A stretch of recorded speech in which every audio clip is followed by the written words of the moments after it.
Il arrive un moment dans la vie où tu réalises que tu ne peux réellement compter sur personne, pas même sur les membres les plus proches de ta famille. C'est une vérité difficile qui se manifeste souvent avec l'âge et pour laquelle peu de gens sont préparés. Les liens qui semblaient solides commencent à s'affaiblir. Les enfants sont absorbés par leurs propres obligations entre travail et responsabilité. Les frères et sœurs, autrefois complices et présents, doivent désormais faire face à leurs propres soucis de santé. Les amis de toujours s'éloignent, déménagent ou disparaissent peu à peu, et tu te retrouves en silence à te demander en qui tu peux vraiment avoir confiance. Cette question peut sembler écrasante si tu n'y es pas préparé, mais la vérité, c'est qu'il est possible de s'y préparer. On peut construire une vie après 70 ans qui ne repose pas sur le soutien des autres. Une vie solide, paisible et équilibrée, même lorsque ceux qui t'entourent s'éloignent. Il ne s'agit pas de ressentiment mais de sagesse. Le véritable soutien, celui qui te porte dans les moments les plus difficiles, ne vient pas toujours de la famille biologique. Il repose sur 5 piliers souvent négligés, jusqu'à ce qu'il soit trop tard. Ce sont comme des racines invisibles qui préservent ta paix intérieure et ton autonomie quand tout semble s'effondrer. Et le plus beau, c'est que ces piliers ne fléchissent pas avec le temps et ne te font jamais sentir comme un fardeau. Laisse-moi t'expliquer, car cette perspective peut transformer ta façon de vieillir et te reconnecter à ton pouvoir personnel. Le premier pilier, c'est la mobilité physique. Passé 70 ans, pouvoir te déplacer sans aide n'est pas seulement pratique. C'est un symbole d'indépendance, de dignité et de liberté. C'est peut-être le soutien le plus essentiel que tu puisses avoir, sans dépendre de personne. Te lever seul, te préparer un petit déjeuner chaud, atteindre une étagère en hauteur ou simplement sortir prendre l'air sans assistance, voilà la vraie force et le vrai contrôle de ta vie.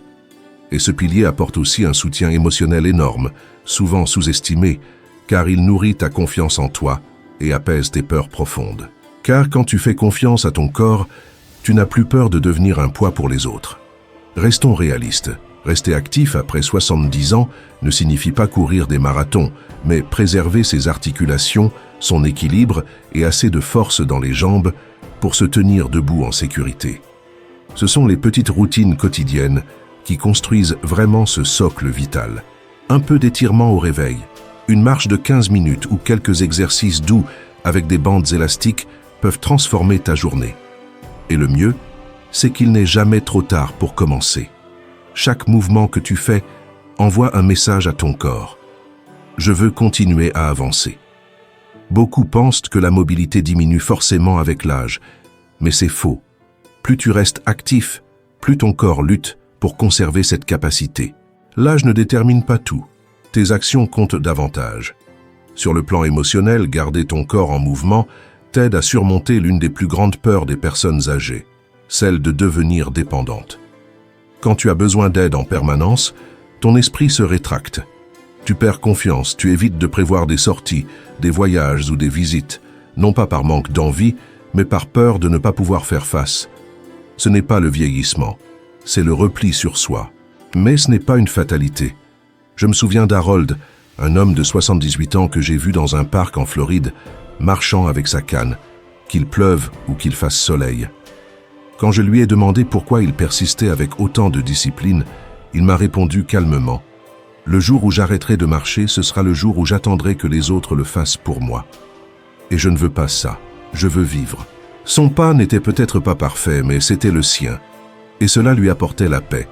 Il conduit encore jusqu'au supermarché, rend visite à ses amis le dimanche et monte fièrement les 3 marches de sa maison. Non pas parce qu'on lui a construit une rampe, mais parce qu'il a choisi de ne pas abandonner. La vérité, c'est que même un petit investissement dans ton corps te rend quelque chose d'inestimable, une liberté que beaucoup ne reconnaissent que lorsqu'ils l'ont perdue. Peut-être que ta famille ne peut pas toujours t'accompagner à tes rendez-vous médicaux ou t'aider à te relever après une chute, mais si tu gardes des jambes solides, un ventre tonique et un bon équilibre, tu peux retarder cette dépendance. Tu prolonges ainsi ton autonomie bien plus que tu ne l'imagines. Et ce type de force soutient non seulement ton corps, mais aussi ton esprit. Alors si tu te sens dernièrement un peu raide ou affaibli, ne te juge pas.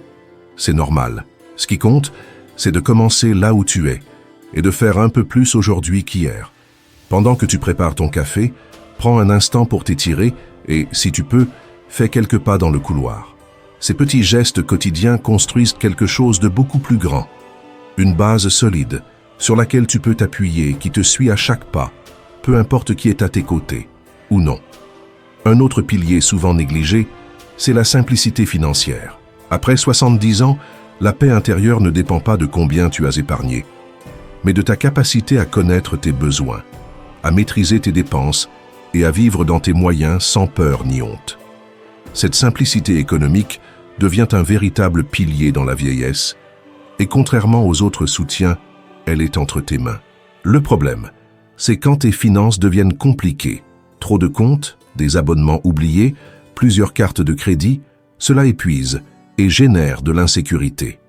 À un âge avancé, la stabilité financière, ce n'est pas du luxe, c'est une question de survie. Même si ta famille t'aime beaucoup, elle ne peut pas toujours résoudre le désordre financier qui t'entoure. C'est pourquoi avoir un plan clair et simple peut devenir ta canne émotionnelle dans les moments incertains. Ce que peu de gens comprennent, c'est que simplifier ses finances ne signifie pas perdre le contrôle, mais le reprendre. C'est choisir une vie simple, à ton rythme, et non selon ce que les autres attendent de toi. C'est pouvoir acheter ce dont tu as besoin sans hésiter à chaque centime. C'est comme ranger un placard en désordre. Une fois tout en ordre, ton esprit se détend. Sur le plan psychologique, cette clarté financière élimine une des plus grandes sources d'anxiété chez les personnes âgées, l'incertitude.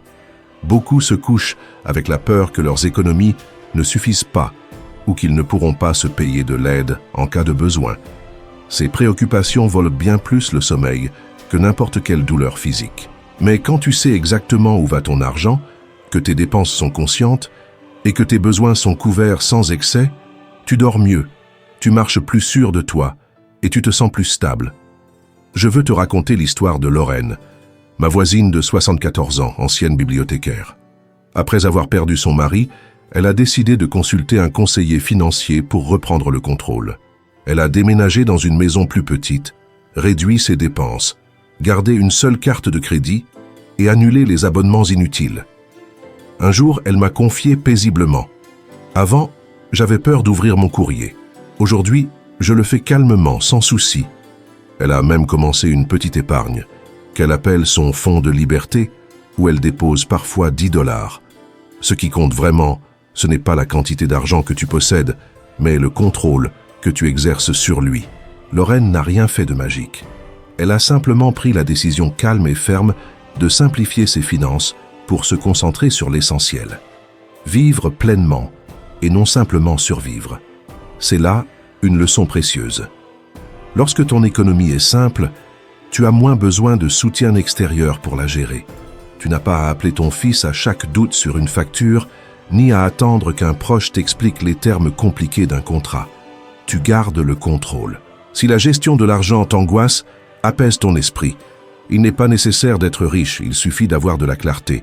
Supprime les dépenses inutiles, regroupe ce que tu peux et note ce qui entre et sort.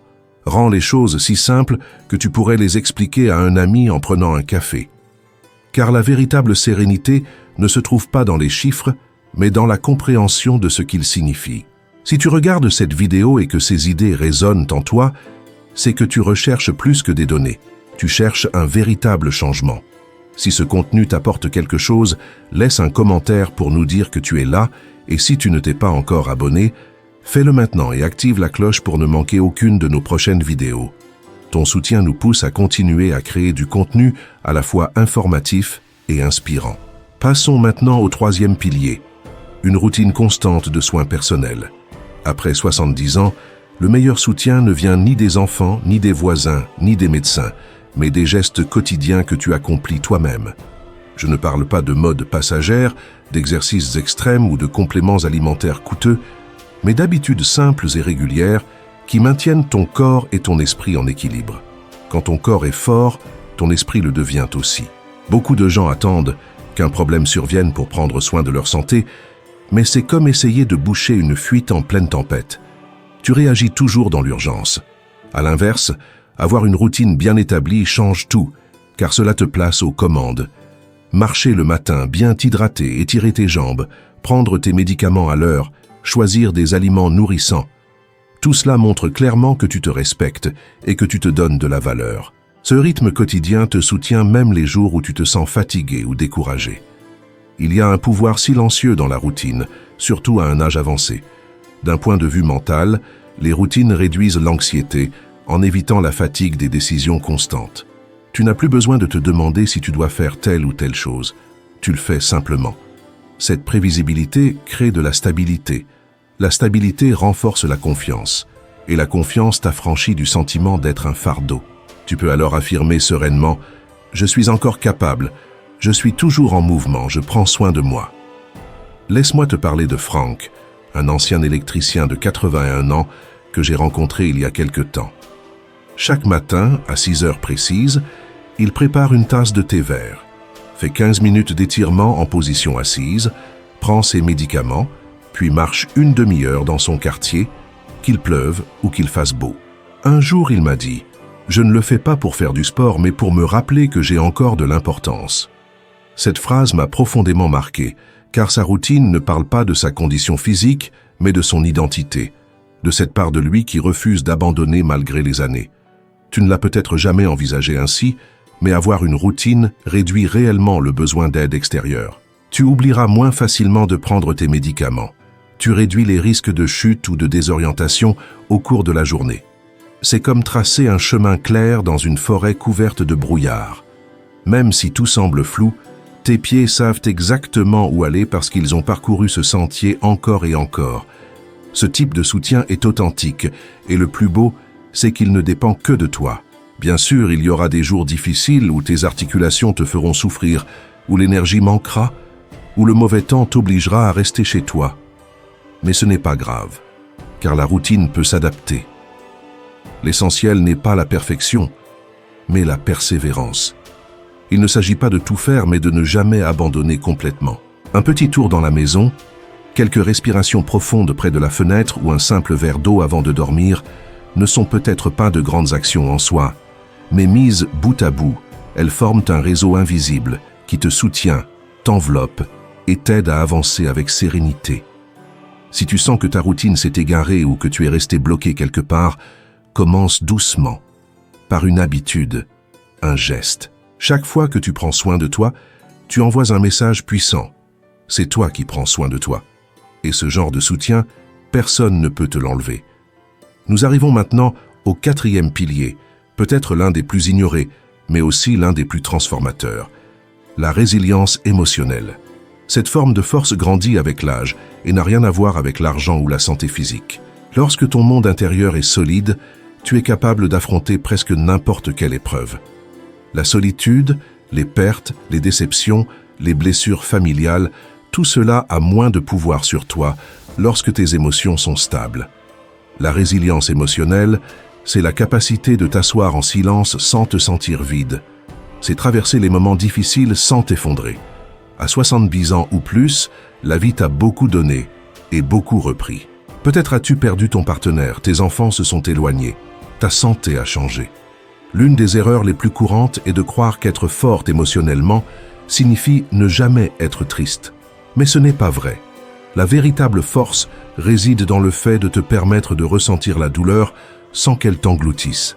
C'est laisser la tristesse te traverser sans qu'elle s'installe durablement. Ce type de force ne vient pas du fait de faire semblant que tout va bien, mais de te reconnaître avec honnêteté. Cela fait mal, mais je peux le surmonter. Ce qui est surprenant, c'est qu'à chaque fois que tu affrontes ta douleur, au lieu de la fuir, tu deviens moins effrayé par l'avenir. Et ça, c'est la vraie liberté. Tu ne fais pas peser ta souffrance sur les autres. Tu apprends à la porter toi-même, sans te briser.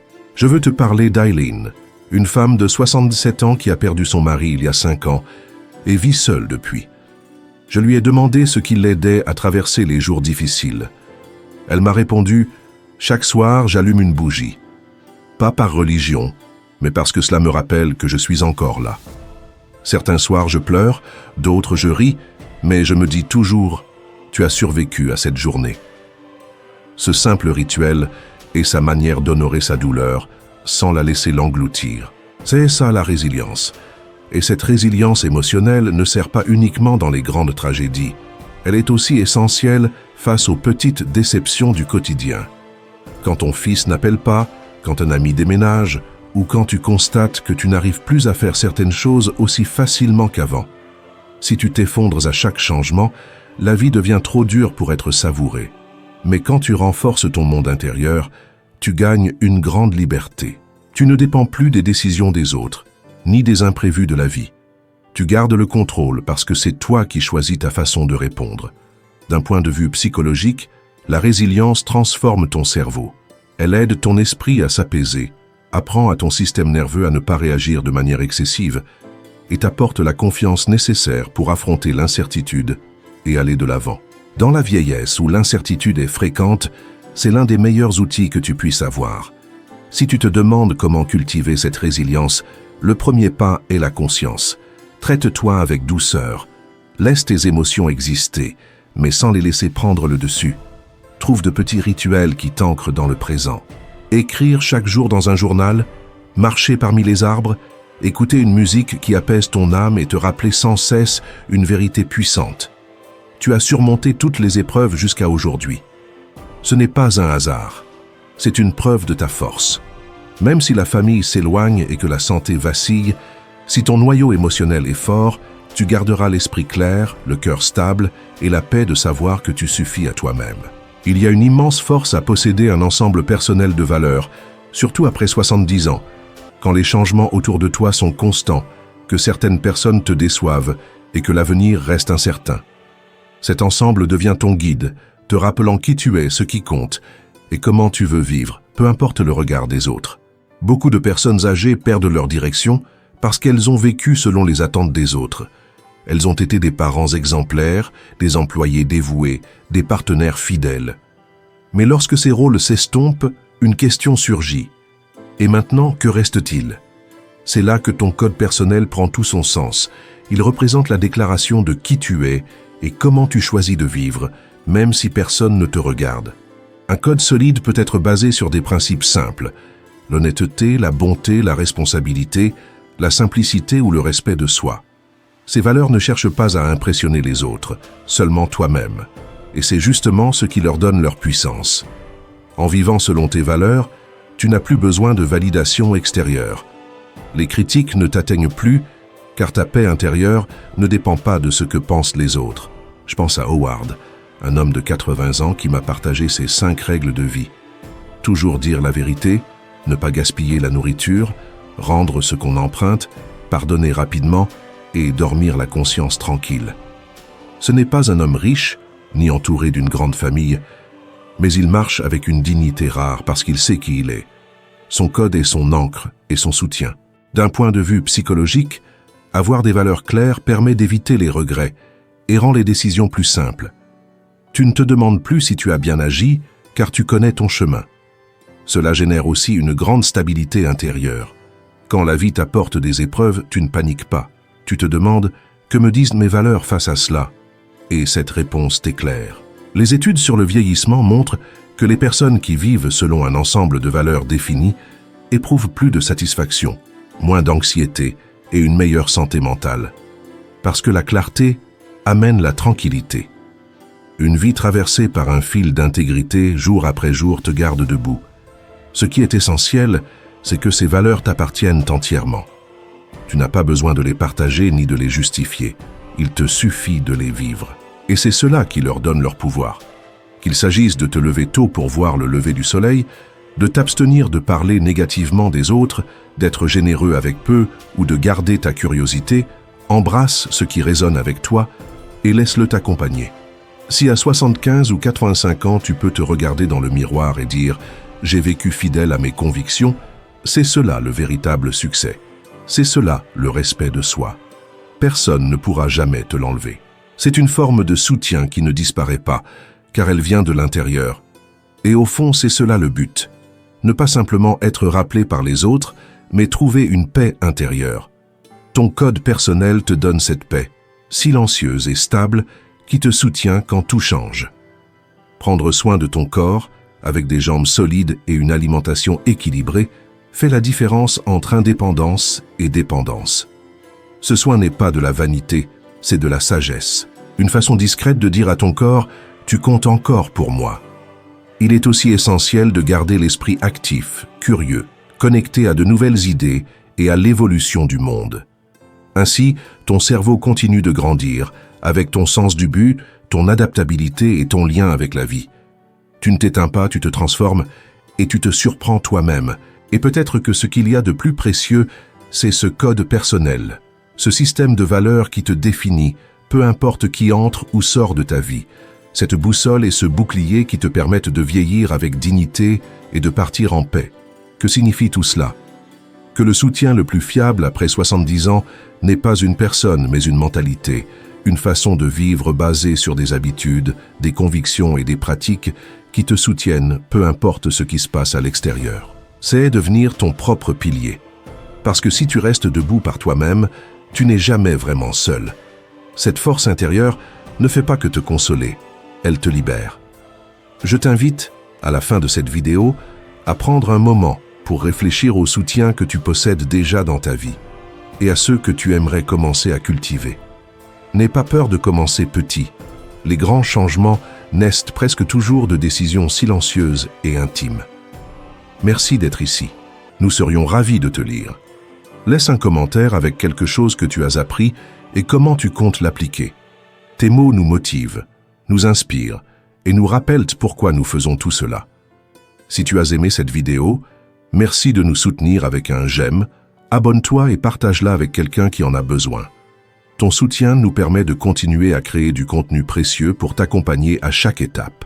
Merci d'avoir regardé et à très bientôt.